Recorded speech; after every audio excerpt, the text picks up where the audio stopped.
Hello there, and welcome back to the action window. So, we had another smallish patch drop. This one was full of class balances and weapon balances. And as someone that really loves nerding out over the stats on the weapons in this game, I thought we would cover one of the most interesting changes of the patch in this video, that being the second round of buffs to the Headhunter Autogun family. Now, these guns have been buffed once already in this game's short life cycle, and despite that, they've seen relatively little use, as part of that air quotes buff involved changes to their recoil that made them completely unusable. But with the advent of patch 1.0.25, we've got a reversal of that buff, with horizontal recoil being toned down across all three. And on top of that, we've got some other really nice stuff coming up on your screen now. So yeah, we're going to do a deep dive on Headhunter Autoguns today. We're going to put them under the microscope. We're going to see if they are finally viable at Damnation difficulty. A couple of disclaimers before we jump in.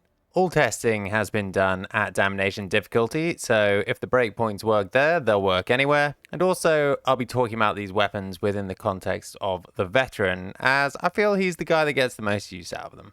So first up, we're going to start with the Vraks Mark III, which in my opinion is the best in show out of all these weapons. Because of the firing pattern of this gun, it means that landing all three shots from the burst with the right modifiers and perks will be enough to hit many one-shot breakpoints.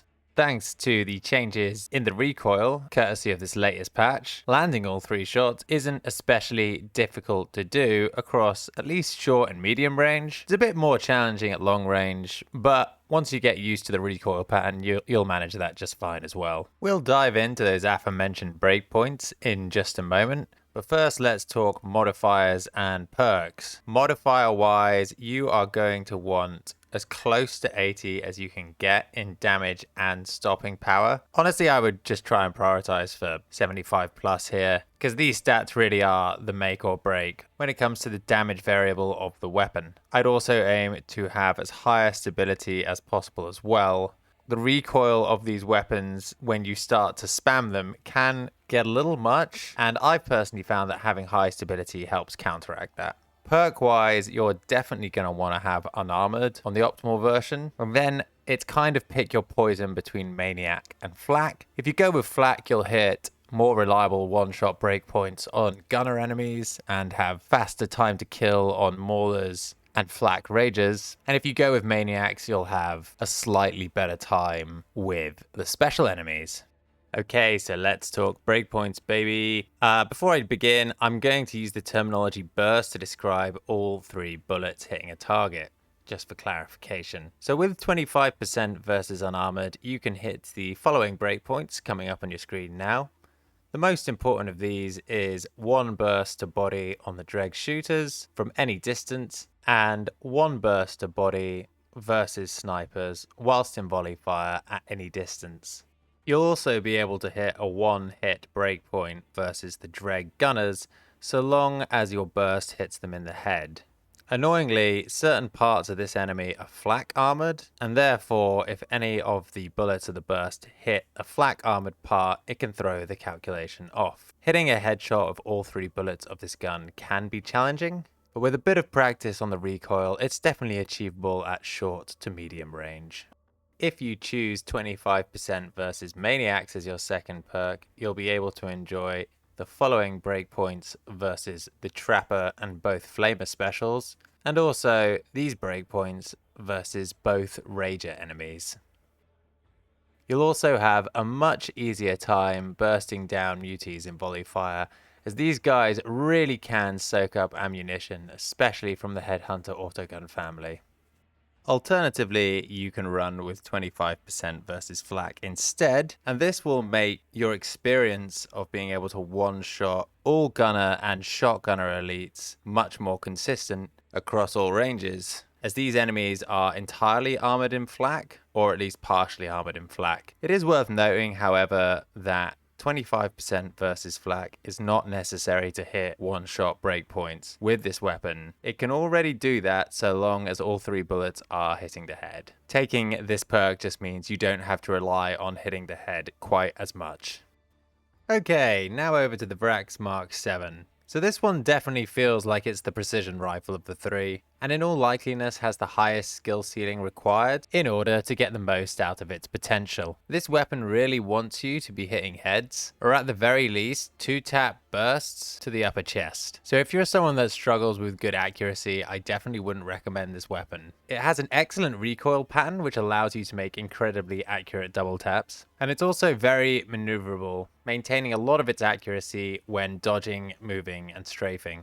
However, for this weapon to really shine, it requires a pretty uncompromising combination of modifiers, perks, and even a blessing. You'll also have to spec sniper for this one, since the gun suffers from fall-off damage over range. And without sniper, that compromises some of these breakpoints I'm about to discuss. You're going to need a Vraks VII with damage over 79% and stopping power over 75%. And while we're here, it really doesn't hurt your chances to have the highest stability possible as well, since this will make your accuracy in general more consistent. At bare minimum, you're going to need 25% versus unarmored. And yes, I do mean 25%. It does make a difference here. In an ideal world, you'll also have at least 20% versus flak and the blessing opening salvo. That seems like a lot, right? Well, if you get these stars to align, you'll have yourself a weapon that can kill gun-wielding enemies faster than anything else in the game. Okay, maybe that's slightly hyperbolic, but seriously, this thing is fast, accurate, and when it's built for the breakpoints I'm about to discuss, you'll see what I'm talking about. Okay, so it's time for breakpoints. Assuming you were ultra lucky and you got yourself a Vraks VII with the modifiers I've outlined and 25% versus unarmored, you'll be able to hit the following breakpoints. 2 body shots to kill a Dreg Bruiser, 2 body shots to kill a Dreg Shooter, 2 headshots to kill a Dreg Gunner at any range, assuming you're running the Sniper talent, 1 headshot to kill the Sniper Specialist at any range, assuming you're running the Sniper talent. For the final extra special bonus breakpoint, you'll need 25% versus unarmored, the opening salvo blessing at tier 2 or above, the counterfire feat, and the sniper feat to one-shot headshot a Dreg Gunner at any range in volley fire. Easy peasy. But wait, there's more. That's only unarmored enemies. What about flak enemies? Well, if you've managed to grab yourself the God Roll Vraks VII, with 79% damage, 75% plus stopping power, and 25% versus flak, you can enjoy these breakpoints. A one-shot headshot versus scab shotgunners at any range in volley fire, as long as you're running the sniper and counterfire talents. A one-shot headshot versus scab gunners within 25 meters whilst in volley fire, running the sniper and counterfire talents. A one-shot body shot versus scab shooters at any range in volley fire, as long as you're running the sniper talent. A one-shot headshot versus Dreg Bruisers at any range, as long as you have the sniper talent equipped. And a one-shot headshot against the bomber at any range in volley fire, so long as you're running, that's right, you guessed it, the counterfire and sniper talents. So now you're probably sat there thinking, okay, Johnny, I've gone out there, I've got my Vraks Mark VII with perfect modifiers, native 25% versus unarmored, I've crafted on 25% versus flak, and somehow I lucked out and I've got the opening salvo blessing as well. Is this now the best gun the veteran can use in the game? And the answer to that question is no. No, it's not. Because this gun sucks versus maniac type enemies. You will be taking a long time to kill any of the flamer enemies and the trapper enemy, and just forget about the mutie because you might as well just melee that guy to death for all the good shooting it will do you.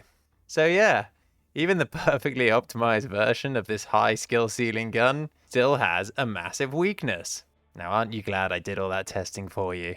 So now that just leaves the Agripinaa Mark IX Headhunter Autogun to analyze, and I'm going to save everyone some time here and just not do that. The TLDR here is that this gun is just bad.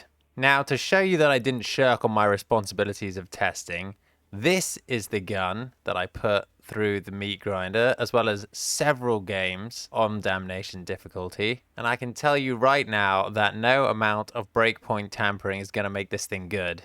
The recoil pattern is horrible, it feels sluggish, and it can't headhunt worth a damn at long range. And for some weird reason, when you aim down sights, it doesn't zoom in like it does on the Vraks III and the Vraks VII. So yeah, just don't bother with this. Bin it. Flush it out into the void of space. Sell it.